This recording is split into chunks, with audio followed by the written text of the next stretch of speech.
Just when you think this conflict can't get any weirder and wilder, you learn something that you didn't think was possible. In this case, we have Ukrainian border guards taking out aircraft with rifles. You guys just got to see this. Let's get into it. For the record, they're on a training range, YouTube censors. I know, if you know, Patreon doesn't like war content. YouTube doesn't really like war content. It's a tough time to be covering this war. What I do want to point out is that that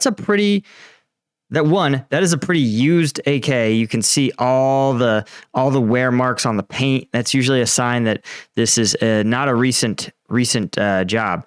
But you can also see he's got an EOTech suppressor, the rail system. This is someone who has really taken care of this weapon.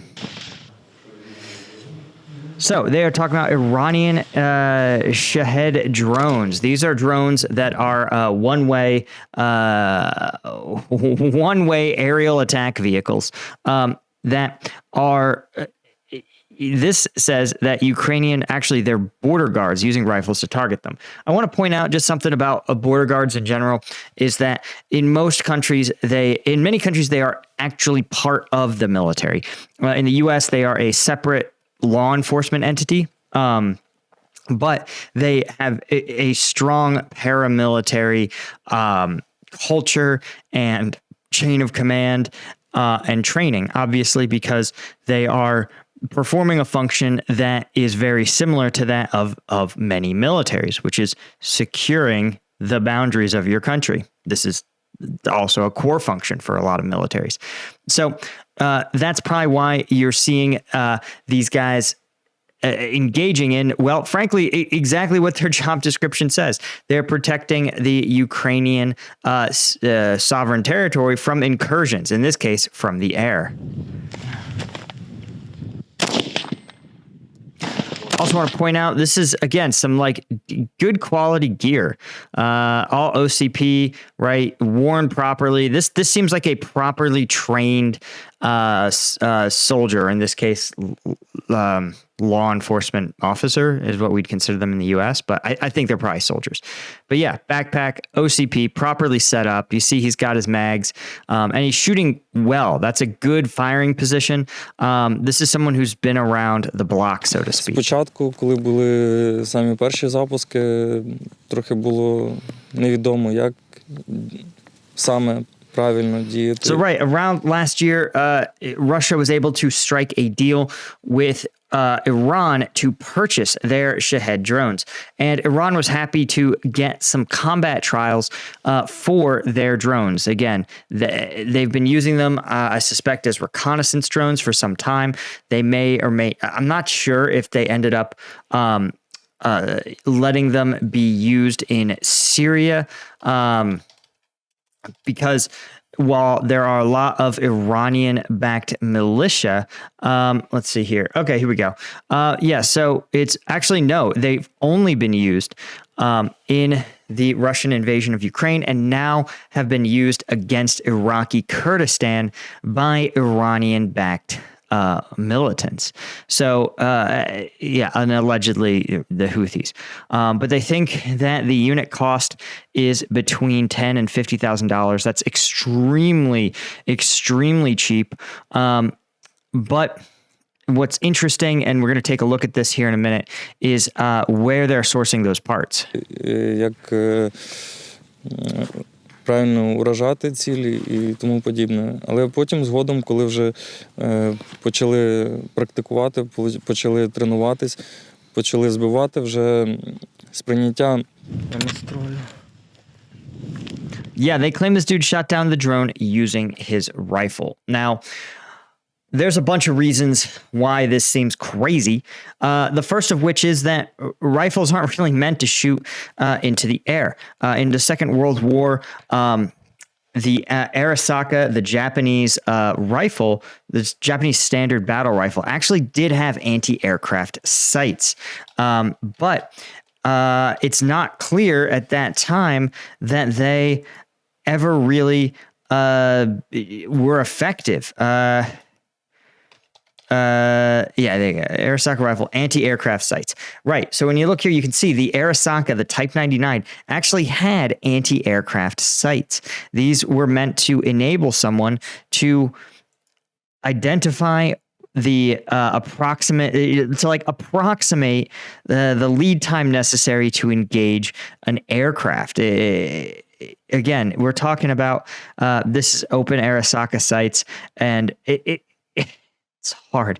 This is a tall order, okay, to do that, especially with a bolt action rifle. Very, very hard.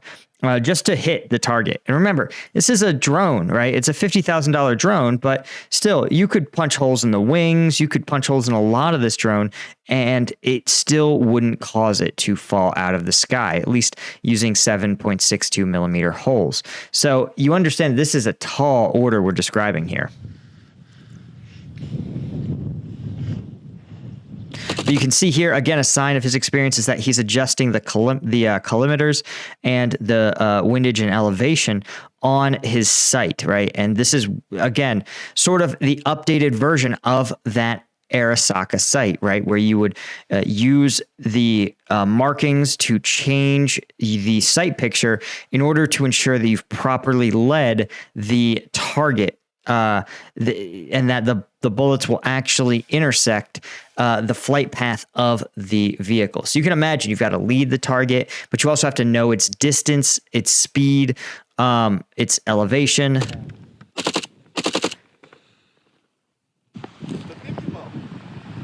Да, это я пацаны. So I'm gonna be real. I'm really skeptical that this dude actually took that thing out with his weapon, his individual weapon at night. That's almost. It's hard to understate how impossible that is. Перший наш спостерігач за допомогою лазерної указки вказав напрямок цілі.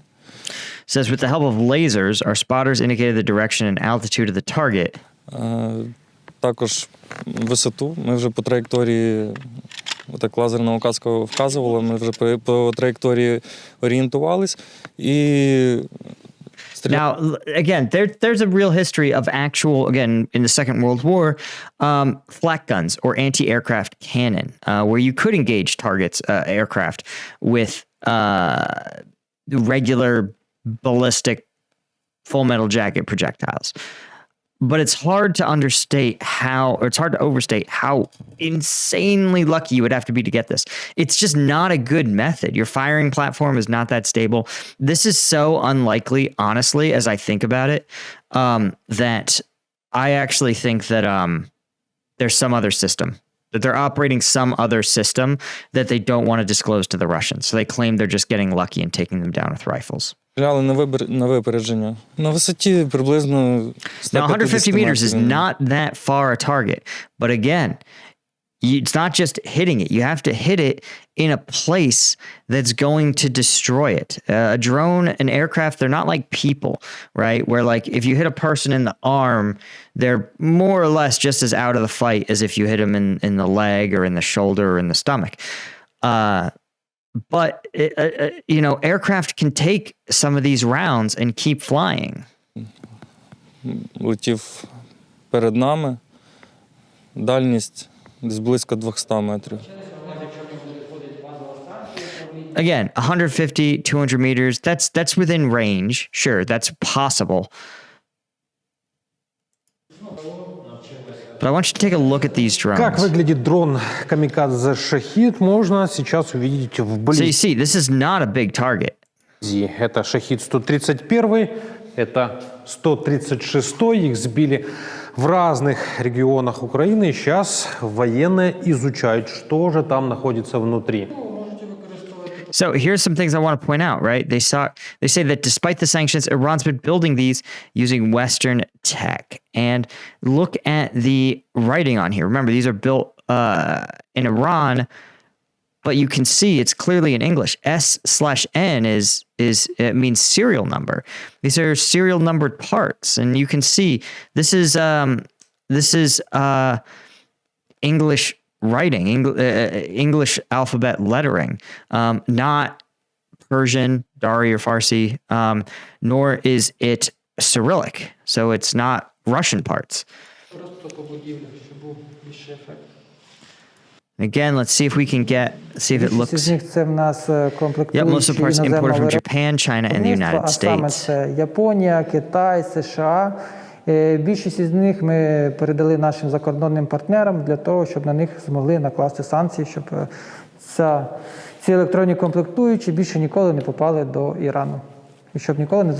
Yeah, this is, I mean, you can see these are not mega advanced parts. They're fairly simple construction. That's why they're able to put them out for 50K a pop. But look, again, you can see this is, it looks like a U.S. aircraft part. It's got a serial number, all right? P/N, SN. All this is indicating this is clearly coming from the West.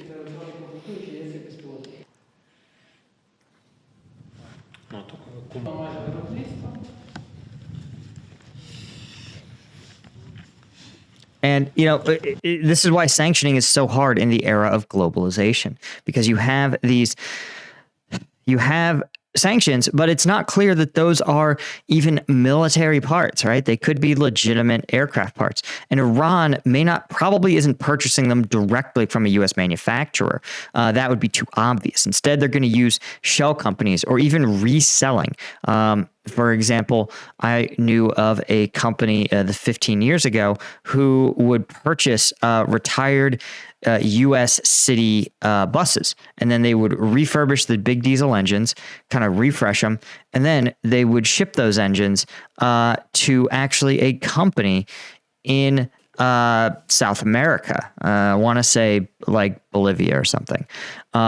But everyone at that facility knew the reality that they weren't really being sold to Bolivia, that they would then be resold by that Bolivian company to Cuba, a country where the U.S. exports are banned. So with just one extra step and no official paperwork, they knew that they were circumventing U.S. sanctions. But again, all they knew for sure is that they sold those buses to a Bolivian company. And this is probably how these sort of sanctions work as well. Maybe even with even more steps, because again, you're talking about aircraft equipment in a time of conflict.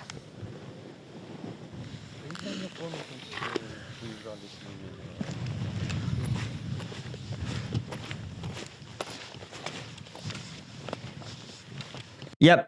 Anyway, guys, that was really interesting. I appreciate you joining me on this dive into the growing number of Iranian-made drone attacks. Of course, you guys know if you want the combat video breakdowns, the kind that the GoPro footage, the drone footage, the kind that YouTube won't let me show you, that's all on combatvetnews.com. Combatvetnews.com is my site. I launched it when I got kicked off of Patreon, and Combat Vet News, of course, is not only do I have all my YouTube videos up there for free, but I also have members only content that's actually cheaper, less expensive than the Patreon, but we have not only the old Patreon archives, but even more trench clearing, drone footage, all the insights that we can't get anywhere else. Plus, it's the best way to support what I do, given that Patreon and YouTube increasingly are restrictive of what I can and can't show you. Thank you guys so much for joining me, and I will see you all in the next one.